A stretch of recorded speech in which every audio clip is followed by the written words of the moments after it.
नमस्कार, मैं त्रिशा पांडे। आप देख रहे हैं फास्ट न्यूज इंडिया। खबर राजस्थान से, जहां नगर पालिका चुनाव को लेकर इस बार टिकट की दौड़ बेहद रोचक हो गई है। कई वार्डों में एक ही राजनीतिक दल से 4 से 5 नेता टिकट के प्रबल दावेदार बने हुए हैं। ऐसे में पार्टी नेतृत्व के सामने योग्य और जिताऊ उम्मीदवार के चयन की बड़ी चुनौती खड़ी हो गई है। पार्टी सूत्रों के अनुसार टिकट वितरण में स्थानीय सर्वे, संगठन की रिपोर्ट, दावेदार का जनाधार, छवि और चुनाव जीतने की संभावना को प्रमुख आधार बनाया जाएगा। माना जा रहा है कि सर्वे में बेहतर प्रदर्शन करने वाले दावेदार को टिकट में प्राथमिकता मिल सकती है। टिकट के दावेदार भी लगातार जनसंपर्क अभियान में जुटे हैं और पार्टी के वरिष्ठ नेताओं से संपर्क साध रहे हैं। हर दावेदार अपने पक्ष में माहौल बनाने की कोशिश कर रहा है। वहीं टिकट की घोषणा के बाद कई वार्डों में राजनीतिक समीकरण बदलने की संभावना है।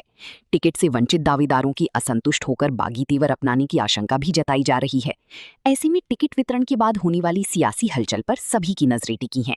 देखिए संदीप कुमार यादव की रिपोर्ट।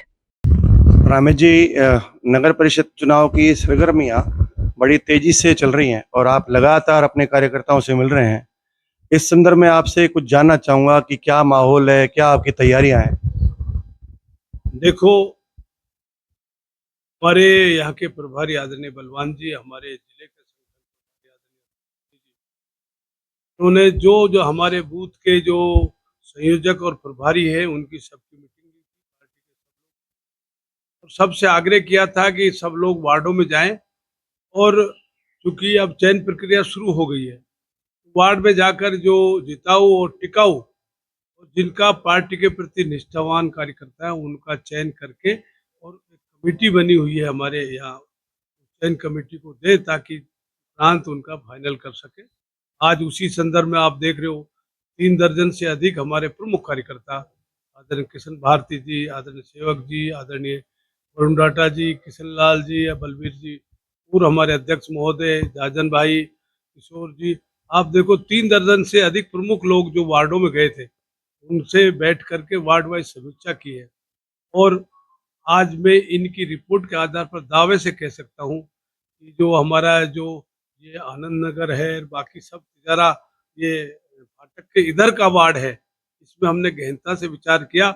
हम सारी जो हमारी पार्षद की सीट है, भारतीय जनता पार्टी का कमल खिलेगा। कुछ लोग गुमराह करने की कोशिश कर रहे हैं, तो उसमें कोई गुमराह की कोई गुंजाइश नहीं है।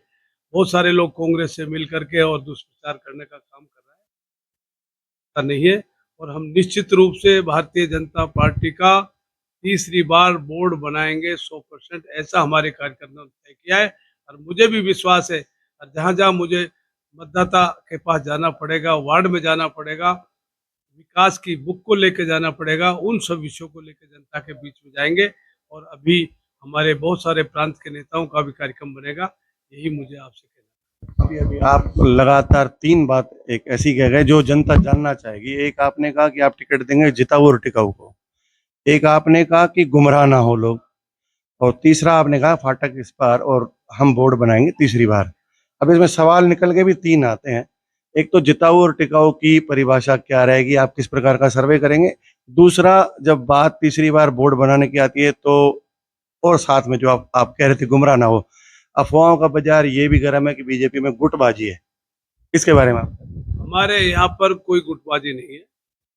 जिताऊ टिकाऊ जो विधानसभा, लोकसभा में और पार्टी के सब कार्यक्रमों में आपने देखा होगा, ग्रीनलैंड में हमारी सभा हुई, उसके बाद बहुत सारे कार्यक्रम हुए। हमारे स्टेशन का हमने जो 14.5 करोड़ रुपए लगा करके माननीय भूपेंद्र जी आए थे, माननीय प्रधानमंत्री जी उसका लोकार्पण किया।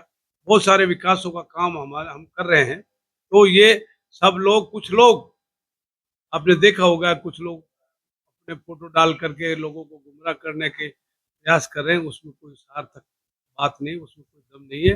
ये पूरी टीम जो भारतीय जनता पार्टी के आप साफ देख रहे हो, हम सब लोग मिलकर के यहाँ खैरतल में नगर परिषद में। चलिए, हमारी शुभकामनाएं आपके साथ हैं। बहुत बहुत धन्यवाद।